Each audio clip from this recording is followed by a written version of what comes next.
Hey everybody, welcome back. Thanks for joining me for another Royal News video. I am powering on through. I am not going to let this take me down. So here we are. I'm pumped up full of penicillin, ibuprofen, paracetamol and coffee. What more could a girl need? So to start off today's No Santa Baby video, let's start off with a Harry story who is reportedly upset. I know, the shock of it, can you believe it? But he's upset because a kind Christmas gesture that he was doing for Scotty's little soldier has been leaked to the media. Now, I don't think it's a great surprise that Harry was doing something for Scotty's little soldier at Christmas because he has done it for previous years. Harry has been the ambassador for the charity since 2017, and we have so far seen him dressed as Spider-Man and even Father Christmas, although to me he looked more like a drunk bad Santa and reminded me a bit of Dan Aykroyd in Trading Places, which is one of my favourite Christmas tradition films that me and my husband watch every single year. It's a classic and it's hilarious. But back to Harry looking like a drunk Santa.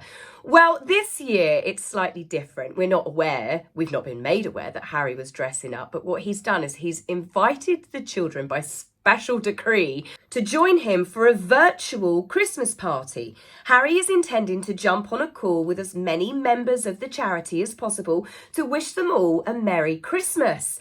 Let them know that he's thinking of them. So at first you read this and you think, oh, that's actually something very nice that Harry's going to be doing. Of course, I'm very suspicious of the fact it got leaked to the press so Harry can get a little bit of a round of applause.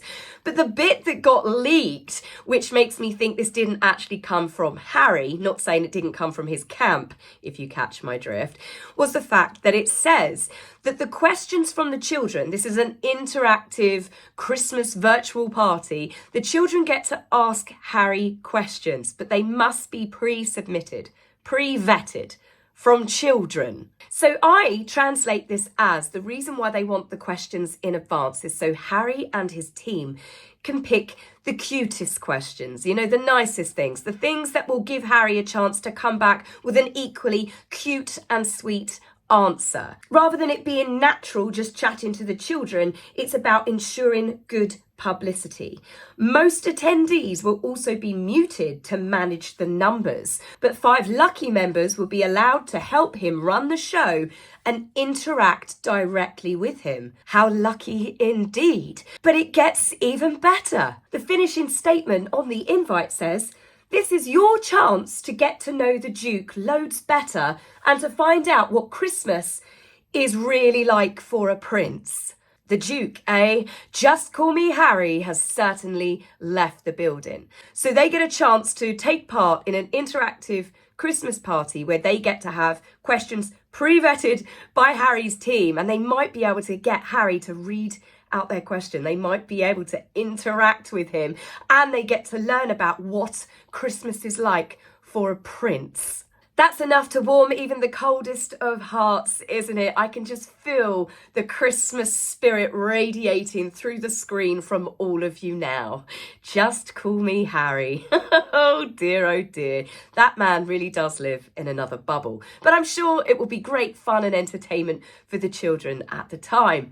Now, moving away from the fake Christmas spirit and the ex-royal, let's talk about a real royal who does her very, very best every year to bring the real spirit of Christmas to as many people that can possibly fit into Westminster Abbey. Catherine, the Princess of Wales, has been sending out the invites for her Together at Christmas Carol concert to be held at the Abbey on the 6th of December, which will be aired on our TV screens on Christmas Eve. The Princess has invited children and their families, survivors of the Southport attack, which happened earlier in the year, claiming the lives of 3 beautiful young girls and injuring a further 9, alongside several adults.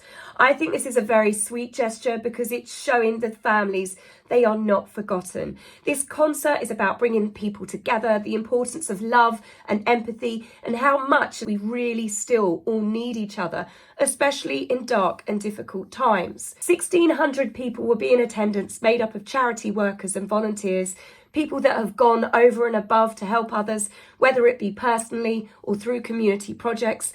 children from local hospices, and various other groups and organisations that are involved with the royal foundations. The Westminster Abbey Choir will perform traditional carols alongside celebrity performances and readings in between. Who can forget the joy on Prince Louis's face as Jim Broadbent sat down and read a letter from Father Christmas at last year's concert. It's going to be another fantastic Christmas royal affair, and I'm here for it. The Queen would have absolutely loved this, and it is now definitely becoming one of my absolute favourite Christmas traditions to look forward to. Struggled to say Christmas then. I'm still struggling with my speech, so I do apologise. Now, in some more lovely royal news, we have heard from the horse's mouth, from the King himself, that Queen Camilla and he will be adopting another dog shortly after the recent loss of their rescue dog, Bath.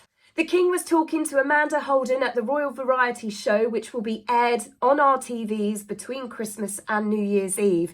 And she was sending her best wishes to Queen Camilla, who was unfortunately still too unwell to attend. And she was also expressing her condolences for the King and Queen on the loss of their dog. And this is where the King said that we are going to be getting another dog soon. Merry Christmas. Apparently, Alan Carr was stood alongside Amanda Holden and laughed as she said, please make sure that you get it from Battersea, because the other two dogs, both Beth and Bluebell, were adopted from there, but Amanda Holden has been an ambassador for the organisation for a number of years, and Alan Carr was like, you're always working. But I love this. I love the fact that the King and Queen are yet again going to adopt another rescue. As you guys know, both my girls are rescue dogs. I am a person that supports the adopt, don't shop, but then I also do understand, and I do not judge anybody that wants to get a puppy, especially families with young children. It's sometimes hard to trace the history of dogs. It can be a bit risky, or maybe you just love a particular breed. But regardless of whether you adopt or whether you buy a dog, dogs and cats are truly a blessing. And I think it's lovely to hear the news that there is a lucky doggy, no doubt, waiting in a shelter right now that is going to be starting a very new and exciting royal life. Now, from the uplifting and beautiful stories, let's talk about the devastating news that Harry and Meghan are not coming to the UK for Christmas. I know, I'm sorry guys, I would give you some tissues, but I need them all for myself at the moment. Now, I think it's pretty obvious that Harry and Meghan were not going to be firing up the private jet to spend any family Christmas time with the Windsors, because they have quite clearly cut them off, deciding that they have had enough from all of the attacks and the games that Harry and Meghan have played, and Charles is not falling for Harry's emotional blackmail with the children. Plus, as we keep hearing, the UK is far too dangerous. But this announcement was made, of course, publicly, that Harry and Meghan have turned down the invite from the Spencers. Apparently, Harry's uncle, Charles Spencer, invited Harry and Meghan and the children to use Althorp Estate as a family base so they could come over and celebrate Christmas together. But due to the ongoing court cases where Harry and Meghan are using the excuse that the UK is just too dangerous to bring the children to, they have both publicly declined the very kind offer, despite the fact that they can fly by private jet and no one would know as long as you don't ring TMZ, and the fact that they could then arrive in Heathrow or whichever airport and they could get a helicopter to take them to Althorp Estate, which has its own private helipad. So if Harry and Meghan truly wanted to come and it was about safety, they could easily sneak in and out of this country. Well, in all honesty, from what I've read this morning, Charles Spencer would be far too busy anyway to be able to host his nephew and his wife, especially with the sort of demands and treatment that Meghan would expect, because the Earl is currently too busy with his new love, Dr. Cat, an archaeologist who is 18 years his junior. He and Dr. Cat gave an exclusive interview to the Daily Mail, as you do, to talk about their new love story. Gushing to the interviewer of not knowing what to refer to each other as, boyfriend or girlfriend, it just didn't sit right with them, so then they rephrased it as they are in a relationship because that sounded more grown up. Honestly, that was a quote. That's not bunny ears. That was quoted from the article. Dr. Cat apparently only knew of the Althorp estate due to archaeology reasons, as there are Roman ruins somewhere on the grounds, and she had no idea who Charles Spencer was until after a TV producer introduced them when she tagged along on a visit. He apparently fell for Dr. Cat because of her brain, and she for him because of his love of history, their shared love of archaeology and laughter. The key was laughter. Yeah, honestly. So, yeah, bearing in mind he's 60 odd years old. He's 3 times divorced with 7 children. I hope laughter definitely keeps them going, because I'd imagine in a few years' time when he decides that she's got too old and he wants to trade her in for a new model, she might be laughing all the way to the bank like the former 3 wives. In fact, one of them, I believe, still hasn't had that final signature on the divorce paperwork. But hey, this could be true love. I believe in 4 times the charm for him. And, you know, this is nearly Christmas. Perhaps this is finally his love actually moment. Now, from one new love story to the greatest love story ever told, where the couple that were cited to be salt and pepper moved together, well, it would seem that they are definitely more oil and water. Those two have officially separated professionally, so we keep being told by various media outlets. Harry and Meghan have chosen not to appear, however, at certain engagements that have got nothing to do with their professional working relationship. I mean, that's laughable in itself, really. But even things where Harry went to the Pat Tillman Foundation in Chicago, Meghan didn't go with him. Meghan went to the charity hospital gala wearing that red dress near enough slit to the navel. Harry wasn't with her. These two are doing lots of things where they are doing it very independently of each other. So, we've had a new appearance from Meghan. I say new, it was filmed on the 26th of October and it's for a Thanksgiving get-together. So this dropped only a few days ago.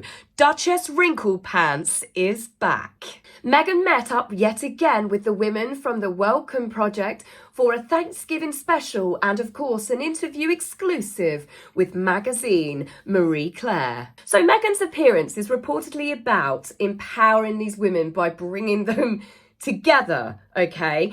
And this is what I found a little bit strange, so I looked into it, because when I was reading the article to find out exactly what was said, it said there are 11 Welcome Project hubs across America. And I thought, well, I know Archwell certainly wouldn't be capable of doing that much work. Meghan hasn't thrown herself behind 11 hubs of this. Whilst Meghan is obviously saying this is Archwell's Welcome Project, it turns out it's existed for a long time.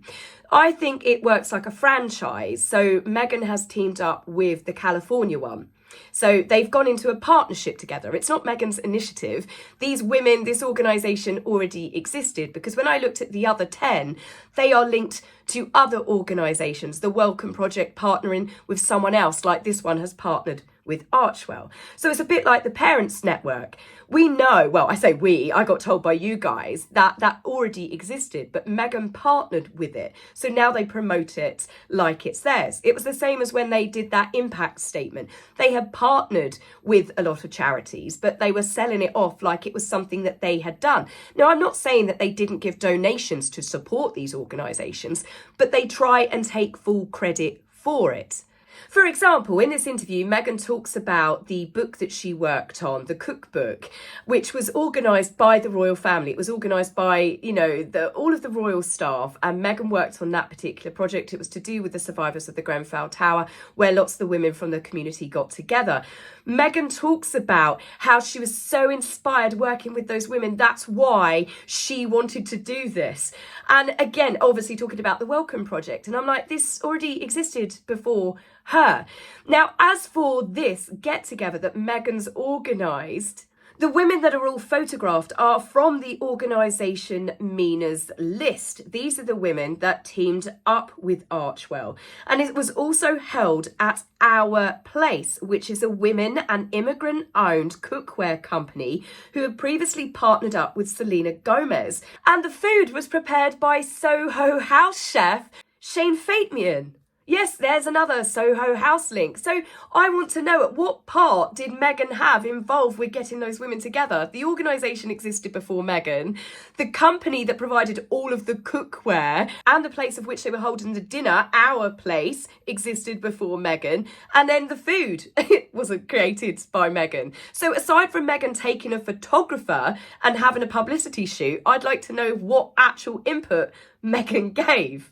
So that aside, let's be honest, there's not a lot really that you can say about this particular visit with Meghan, because it's the same as every other visit that Meghan does. It's about self-promotion, it's about using other people for PR, a glossy photo shoot, and if they're really lucky, a small donation might go to them from Archewell. It's the same rinse and repeat. It is just the same thing recycled over and over and over. There is nothing of substance. But you're probably going, well, Taz, why did you bring this story up? Well, it's sticking to the Christmas theme of this video, because there are certain things that Meghan said in this that is definitely worth a mention. Obviously, this interview, like all interviews, give Meghan the opportunity to talk about, well, her favourite subject, which is herself. And just when she needs a little bit of extra attention, she likes to also bring up the children. But whenever she talks about the children, the wording she uses is just so odd. I know we're used to Meghan's word salad. Some people put it down to this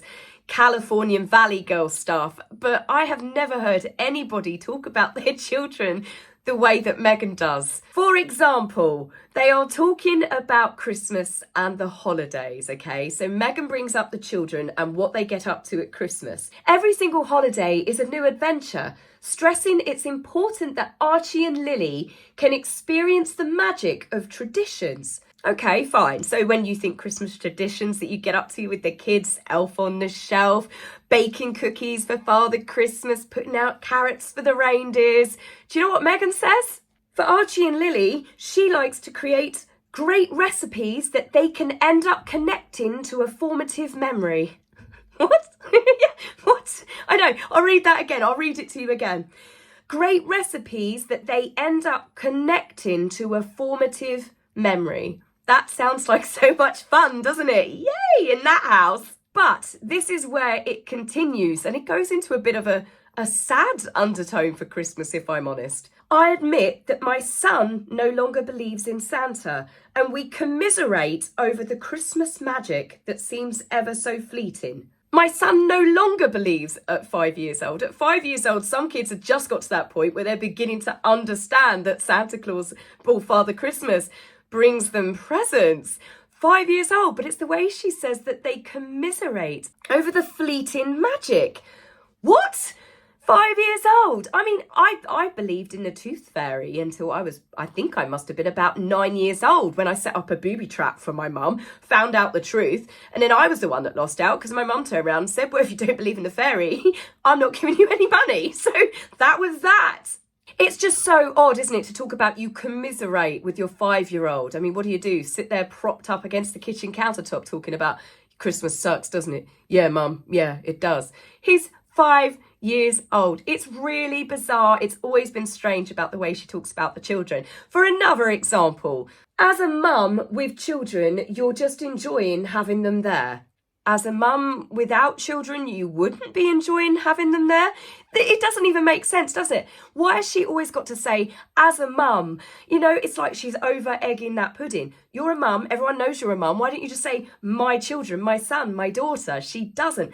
As a mum with children, it's odd, and it leads to people with the conspiracy theory saying there's just something very unnatural the way that she talks about those kids. Now, as for Archie no longer believing in Father Christmas at just 5 years old, I was talking to Shauna from the Vintage Read this morning because we got together for our monthly chat, which that video should be dropping over the weekend. And she said that she had read it's quite normal for narcissistic parents to do that to young children because they don't like the children giving praise to anybody other than them, let alone someone that is basically mythical, let's be honest. And they want the attention. They want their children to be grateful and thankful to them. Could you see Meghan doing that? Well, yes, she is a textbook narcissist. But I find the whole thing rather sad, really, because unlike some people, I do believe that they have children. And I just think their upbringing is definitely questionable. No one ever sees them. They're cut off from all of their family. It just seems a little bit sad. And then to find out that Archie at 5 years old commiserates with his mother at Christmas, Santa isn't real. I do find that really sad. I can almost picture a really depressed Archie sitting at a bar with his feet barely touching the bottom of the stool, and some guy at the end of the bar slams down a glass of milk to him and says, "Don't worry about it, kid. Wait till you find out about the Easter Bunny. That's when shit gets real." You know? It's just insanity with this couple, but they never naturally talk about their children. They never seem to be normal with the way that they speak about them. And it's not the only thing that's odd. I mean, obviously, this entire interview, it's like a 2,000-word interview. And Meghan does not mention Harry, her husband, the love of her life, the salt to her pepper, once. She's talking about getting together at Christmas. She's talking about getting together for Thanksgiving. She's talking about her mum, Doria, gets a mention. The children get a mention. I mean, even Gloria Steinem gets name dropped because she was apparently a guest at Thanksgiving one year. And Meghan made a point of saying, which I'm sure Gloria has loved, saying it's so important for friends that have got no family in their lives to make sure that they always have a seat at your table. Oh, I bet Gloria loves having that advertised in Meghan's latest PR stunt. Not only has she been name dropped, but she's now been made out to be so desperately alone that Meghan has to invite her for Thanksgiving. But it is strange that there is no mention whatsoever of the husband, of the father of the children, of H, of Has, whatever she wants to call him. There is no mention of him. It's like he no longer exists in her world. This is a couple that spent years gushing over their love story. Meghan attached to him like a barnacle or a koala bear hanging onto a gum tree. I mean, seriously, these two really sold and oversold their sickly sweet love story, and now it's coming to Christmas and Thanksgiving and she's not even mentioning him. Like I said, when Harry went to New York, Meghan was being attacked at the time. It was all being pulled out about the fact that she not only bullied palace staff, but she's been bullying the Archwell staff. She terrorizes people, the demon Duchess. And Harry didn't mention his wife once and spent even longer away from her and his children. So what with them going to various outings with, I guess, well, Meghan especially, with her friends and having a good time without each other, it's really beginning to make me think that perhaps Harry will be rocking around that Christmas tree this year all by himself. Given the way that Harry's treated all of his friends and family over the course of 5 years, though, I can't help but think that Harry might somehow end up living his life much like a very famous Christmas protagonist. Spending Christmas in a cold and lonely room with nothing but his gold coins to count. When life imitates art, so they say. I can certainly see some of the similarities, especially in the facial features. So guys, that's it for me on this video. I will be back again for another video this week. We will be talking about the Duke and Duchess of Edinburgh. We will also be talking about a couple of engagements that Prince William had. One of them might just raise your temperatures almost to as high as mine is at the minute. And then, of course, we have had more news coming out to do with a vexatious litigant who is demanding that the royal household provides emails as evidence in one of his upcoming court cases, whilst hypocritically and simultaneously destroying or losing his own evidence. So guys, I will be back with you very soon. Tell me what you think in the comments. Ta-ta for now. Bye.